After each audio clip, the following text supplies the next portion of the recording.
وَإِذَا قَرَأْتَ الْقُرْآنَ، اور جب آپ پڑھتے ہیں قرآن، قرآن کی تلاوت،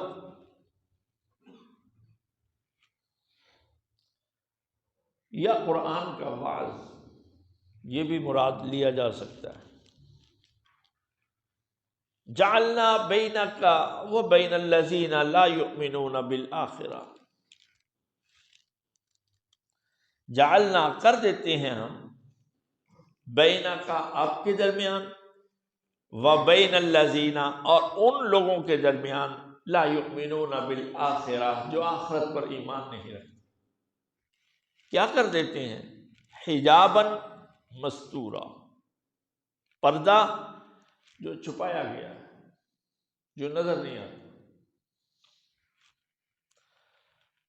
اللہ اکبر۔ قرآن مجید تو ہم پیچھے یہی 2-3 آیتیں پیچھے ہم پڑھ کر آئے ہیں کہ اللہ فرماتا ہے میں نے تو قرآن بھیجا ہی اس لیے ہے، بار بار ریپیٹیشن اس میں اسی لیے ہے، لیذکروا، اس سے نصیحت پکڑی جائے۔ لیکن کچھ بد نصیب ایسے ہیں کہ اللہ مالک الملک یہ چاہتا ہی نہیں کہ ان کو قرآن سنایا، ان کو قرآن سنایا گیا تھا، انہوں نے انکار کر دیا۔ اب اللہ نے وہ توفیق، وہ صلاحیتیں سوچنے اور سمجھنے کی ساری ان سے ختم کر دی۔ جعلنا بینک وبین الذین، ہم کر دیتے ہیں آپ کے اور ان کے درمیان حجاباً، ایک پردہ کر دیتے۔ ایسے ہی صرف قرآن کی تفہیم سے، قرآن کو سمجھنے سے ہی پردہ نہیں ہو جاتا، قرآن پر عمل کرنے سے، ہر نیکی کے کام کو کرنے میں اللہ خود رکاوٹ بن جاتا ہے۔ اللہ کہتا نہیں تجھ سے نیکی نہیں کروانی، کیوں؟ تمہیں بلایا گیا تھا، تمہیں بلایا گیا تھا۔ اور اللہ بڑا غیرت والا، اللہ سے زیادہ غیرت والا اور کوئی نہیں۔ جب انسان اللہ کے کلام کے ساتھ، اس کی شریعت کے ساتھ اور اللہ کے ساتھ اس قسم کے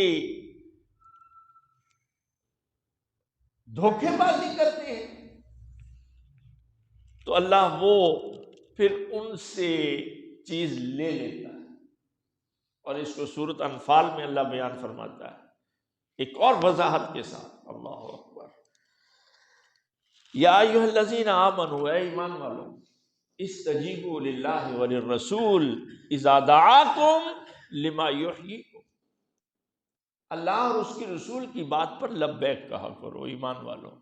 واعلموا، یہ یقین رکھو، ان اللہ یحول بین المرء وقلبہ، اللہ بندے کے اور اس کے دل کے درمیان آ جاتا ہے، رکاوٹ بن جاتا ہے۔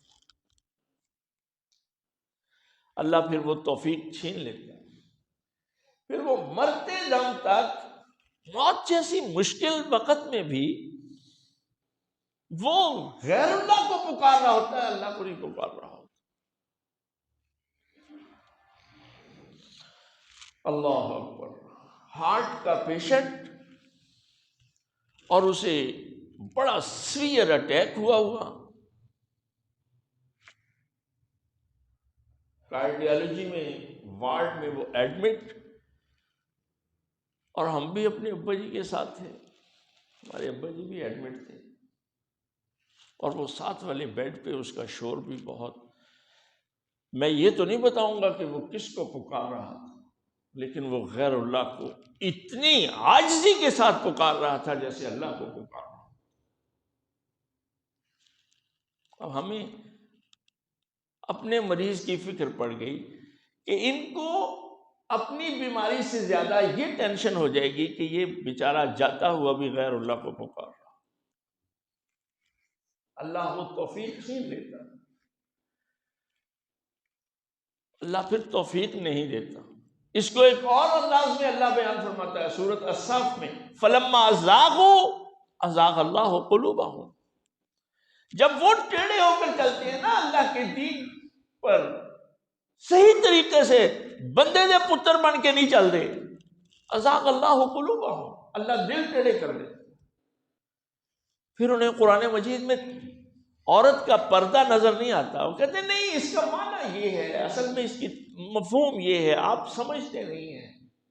اللہ کہتا ہے ان زلزلۃ الساعۃ شیء عظیم، یہ زلزلہ بہت خوفناک چیز ہے، ڈرو اس۔ وہ کہتے ہیں نہیں ایسی کوئی پریشانی والی بات نہیں، وہ زمین کی کچھ پلیٹیں ہوتی ہیں جو ہل جاتی ہیں۔ میں نے یہ ایک ٹاک شو میں خود سنا، ایک کسی شریف النفس نے کہا کہ نہیں یہ زلزلہ اللہ ڈرانے کے لیے بھیجتا ہے۔ یہ 2005-6 کا جب یہ زلزلہ کشمیر میں آیا تو دوسرا والا جو سائڈ پہ بیٹھا تھا ساتھ ہی اس نے کہا نہیں نہیں یہ ایسی کوئی بات نہیں، آپ خواہ کیوں ایسے لوگوں میں خوف و ہراس پیدا کرتے ہیں، یہ زمین کی پلیٹیں ہوتی ہیں جو ہل جاتی ہیں، کوئی ایسی پریشانی والی بات نہیں، تھوڑی دیر کے لیے آفٹر شاکس بھی ہوں گے، کام نارمل ہو جائے گا۔ ایک وہ میسج دے رہا تھا اور ایک یہ میسج دے رہا تھا۔ یہ حجاب مستورہ نہیں تو اور کیا ہے، یہ پردہ نہیں قرآن کی تفہیم میں تو اور کیا ہے۔ اللہ اکبر۔ ایک یہ آیت ہے، مفسرین نے ایک یہ آیت اور دوسری آیتیں اور بھی 2-3، مثال کے طور پر جب تبت یدا ابی لہب صورت نازل ہوئی تو ابو لہب کی بیوی جو ہے نا وہ آئی، ہاتھ میں اس کے پتھر تھے نوکدار، اور وہ نبی علیہ السلام کو زخمی کرنے کی نیت سے آئی۔ بیت اللہ میں آپ صلی اللہ علیہ وسلم تشریف فرمائے، حضرت ابوبکر صدیق ساتھ بیٹھے ہیں۔ حضرت ابوبکر صدیق کہنے لگے یہ آ رہی ہے کہیں آپ کے ساتھ کوئی بدتمیزی نہ کرے۔ آپ نے فرمایا آپ نہیں بے فکر رہیے، یہ مجھے دیکھ ہی نہیں پائے۔ اور وہ پاس کھڑی حضرت ابوبکر صدیق سے کہہ رہی ہے وہ تیرا ساتھی کہاں ہے، اس نے میری بڑی مذمت کی ہے، میری حجم کی ہے اس نے۔ حضرت ابوبکر صدیق رضی اللہ تعالیٰ نے کہا انہوں نے کبھی تیری حجم نہیں کی۔ کہا نہیں سن اس نے حجم کی ہے، میں بھی اس کی حجم کرتی ہوں، وہ مذمم ہے، مذمت کیا گیا ہے وغیرہ وغیرہ۔ اور نبی علیہ السلام کو قطعاً نہیں دیکھ پائی، یہ وہ حجاباً مستورات۔ ایک تو تفہیم میں قرآن کے سمجھنے میں اللہ پردہ کر دیتا ہے، اور اللہ اپنے بندوں کو دشمن سے بچانے کے لیے بھی حجاباً مستورہ کر دیتا ہے۔ ایک یہ آیت ہے، دوسرا وجعلنا سورۃ یاسین کی آیت وجعلنا من بین ایدیہم سدا ومن خلفہم سدا فاغشیناہم فہم لا یبصرون۔ ویسے تو بعض کہتے ہیں یہ سورۃ یاسین سے لے کر یہاں تک پڑھنی چاہیے، اور بعض کہتے ہیں نہیں اتنی آیت پڑھ لی جائے تو کافی ہے۔ اور تیسری آیت ختم اللہ علی قلوبہم وعلی سمعہم وعلی ابصارہم غشاوہ، یہ آیات پڑھ کر بندہ دشمن کے بالکل درمیان میں سے بھی اگر گزر جائے تو اسے نظر نہیں آئے، اور یہ بہت تجربے کی بات ہے۔ خود نبی صلی اللہ علیہ وسلم جب آپ نکلے مکہ سے ہجرت کرتے ہوئے، حضرت علی کو اپنے بستر پہ لٹایا اور کہا تسلی رکھنا، اطمینان رکھنا، تجھ تک کوئی نہیں آئے گا۔ دروازہ کھولا، وہ باہر محاصرہ کیا ہوا ہے انہوں نے، لیکن اللہ اکبر، نبی کا ایمان تھا، نبی کا ایمان تھا، نبی اللہ کی اجازت سے قدم اٹھا رہے تھے۔ نکلے تو یہی آیات مبارکہ آپ کی زبان پر تلاوت ہو رہی تھی، سورۃ یاسین۔ اور مجھے ہمارے ابا جی نے بتایا جب انڈیا سے پاکستان آ رہے تھے، ہندو اور سکھ جو ہیں وہ تلاش کرتے پھر رہے تھے، اور ابا جی کہتے ہیں ہم یہی آیات پڑھتے ہوئے گزر رہے تھے ان کے درمیان میں سے، قطعاً نظر نہیں آئے، وہ آوازیں دے رہے تھے، مجھے میرے نام سے آوازیں دے رہے تھے کہ کہاں ہے، اور میں پاس سے ان کے گزر رہا تھا۔ یہ ان آیات کی، قرآن کی تاثیر، یہ ذوق، یہ ثمر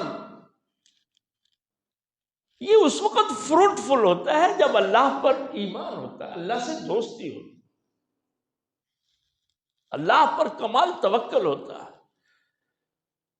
تو پھر آیات کی لذت آتی، پھر صحیح اس کا ثمر جو ہے وہ قاری پڑھنے والا جو ہے وہ اس کا فائدہ اٹھاتا ہے۔ اللہ ہمیں اس کی توفیق دے۔ وَجَعَلْنَا عَلَىٰ قُلُوبِهِمْ أَكِنَّةً أَن يَفْقَهُوهُ، اور کر دیا ہم نے، وَجَعَلْنَا اور کیا ہم نے، عَلَىٰ قُلُوبِهِمْ ان کے دلوں پر، أَكِنَّةً پردہ کر دیا، أَن يَفْقَهُوهُ کہ وہ اس قرآن کو سمجھ سکیں۔ انہوں نے مذاق ہی کرنا ہے، کیونکہ پہ ہم سورۃ التوبہ میں نے کل پرسوں بھی آیت سنائی، وہ پوچھتے تھے نا، جب بھی کوئی آیت نازل ہوتی، کوئی سورت نازل ہوتی، وہ پوچھتے کہ کس کے ایمان میں اضافہ ہوا ہے جی، اس سورت کسے کہتے ہیں بڑا ایمان میں اضافہ ہوتا ہے، یہ مذاق ہے۔ اللہ فرماتا ہے ہم نے ویسے ہی پردہ کر دیا ہے، ان کے سمجھنے میں اب وہ چیز نہیں آئے گی، اور وہ انہیں اس کا افسوس بھی نہیں ہوتا، ایسے بے وقوف انہیں اس کا افسوس بھی نہیں ہوتا کہ یار ہم قرآن کو سمجھ نہیں رہے، ہم قرآن سے فائدہ نہیں اٹھا رہے، کہتے ہیں نہیں ہم بڑے چلاک ہیں۔ وفی آذانہم وقرا، اور ان کے کانوں پر بوجھ ہے،